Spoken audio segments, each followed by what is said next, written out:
Hi, Paul here. I want to talk about mixing and why I feel that it is soundwriting in the same way that a songwriter would be songwriting. Mixing and soundwriting is a very unique and individual interpretation of someone's music based on their sound as an artist or band, based on the lyrics and based on the mood of the song. So whatever your life influences have been, your loves of music and all the different genres and things that you listen to, all that's going to work itself into your interpretation of what it is you feel that song needs, sonically, dynamically. And everything is done by instinct. So when I get a record to mix, I'll talk to an artist or a band or a manager. I will only listen to that one time, maybe twice, to discuss what it is that I feel I can bring to the song and whether they feel I connect with it.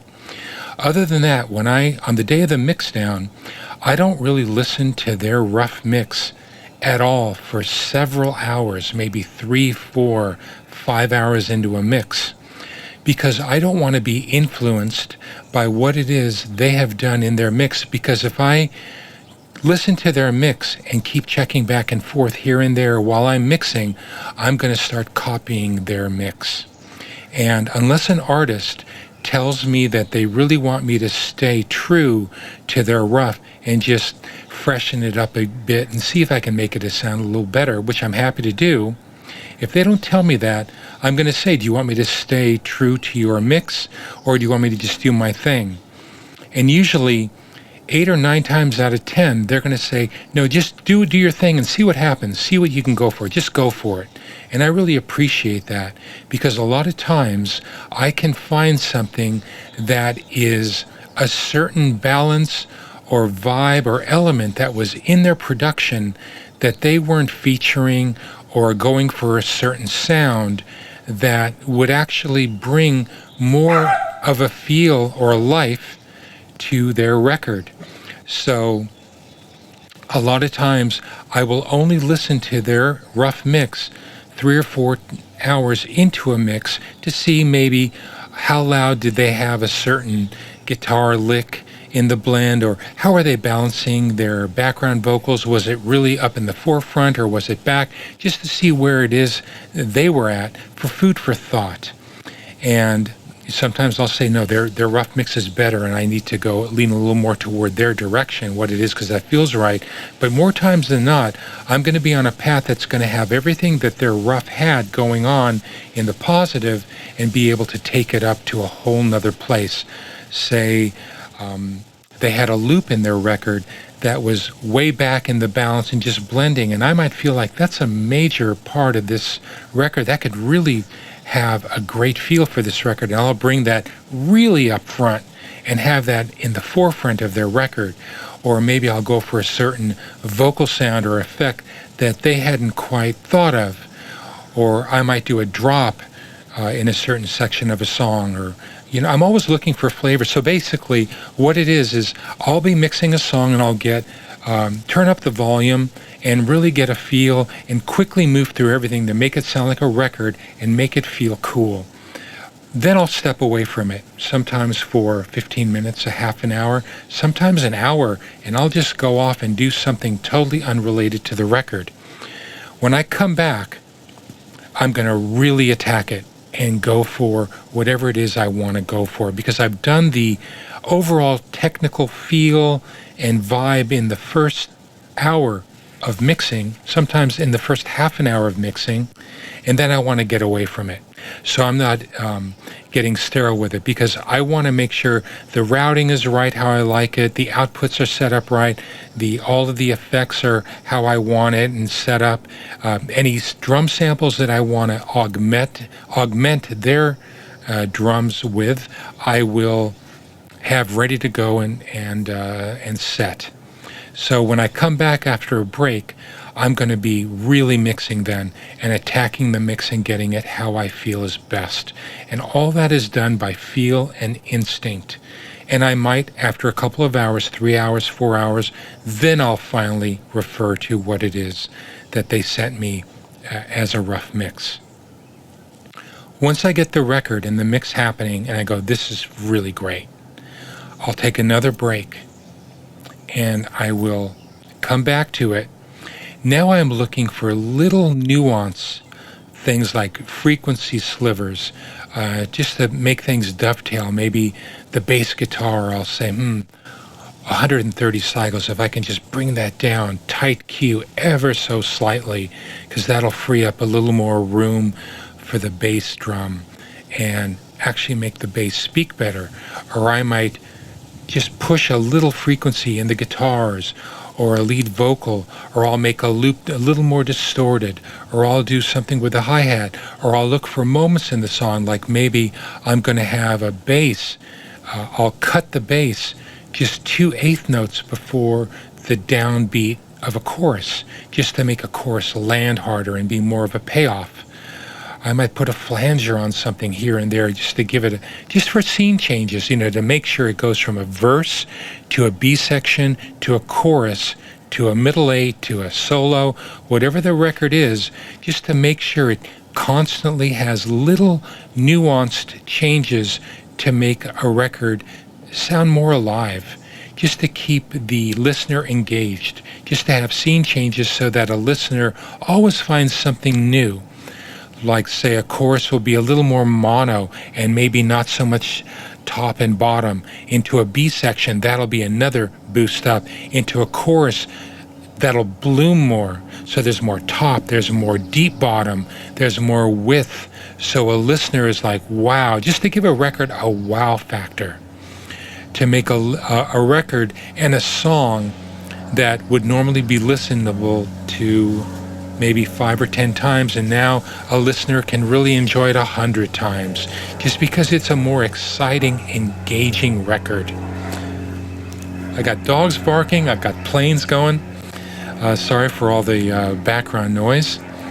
Maybe that's bringing more interest to this little video here, to keep the scene changing. Anyway, so what you want to do when you mix, I have a template that I use, and a lot of people are against templates, and I just feel that a template allows me the freedom to actually be able to work quickly. And just because there's a template in existence doesn't mean every mix I do is going to be the same. It shouldn't be a template that's going to lock you into a certain sound, because, say, I have a room and a plate and a delayed short little back wall thing, and spring reverbs, and reverbs that'll ring till next week, and all kinds of different ambiances and things to give more life. I'll have different plugins if I'm mixing in Pro Tools, and most times I am mixing in Pro Tools. I will have different plugins from different manufacturers that will have certain vibes. Sometimes I want more crunchy 80s sort of room vibes. Sometimes I want more pristine type of reverbs. So everything should be there so you can quickly just use whatever it is that you like that suits the vibe. Just like I might use a more SSL-driven sort of layout on my template for all my instruments to go through, or maybe I want a more Neve sort of vibe, just for general example. So use templates to help you move quickly and not get bogged down in the details. Speaking of details, don't over-examine your mix. Go with your gut. Go with your instinct. Usually your first instinct is going to be the most truest to what it is you want to do. And while you're mixing, if you feel something grabs your ear, just quickly jump in and address it right then and there.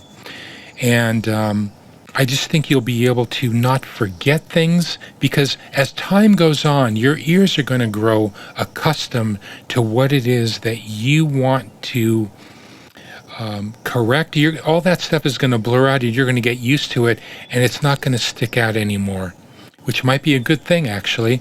But in general, if something catches your ear and it's early in the mix, address it right then and there quickly, or write it down.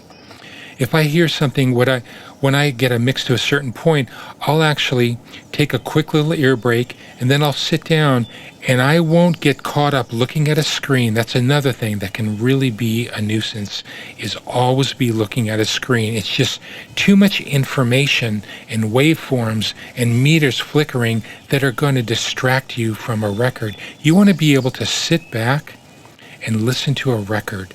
And I'll just sit there with a pad, and I will play from start to finish, and I'll write down things that catch my ear with a time. I'll have a little time going, and I will write down, catch this guitar lick at this riff, or add a delay spin on this, or do a drop here, or filter this thing there, so that it's just something that's flowing, and I'm in a relaxed mood and a mode where I can just sit back and passively write things down. That's really important too. At the end of a mix, when I feel like it's a really cool mix, I'll go in and I will go to my subgroups or my final masters, and I will notch frequencies or bump frequencies or add little moments of flavor that'll make the record even more exciting. Whatever the mood is of a record and the lyrics, usually whatever the sentiment and the feel of a record and a production is, I'm going to be exaggerating that feeling. If it's a hard-hitting rock song, I'm going to make sure that everything's louder than everything else and everything's in your face and pounding, and not everything, but you catch my drift. I'm going to make sure that it's really slamming and pushing air and wow.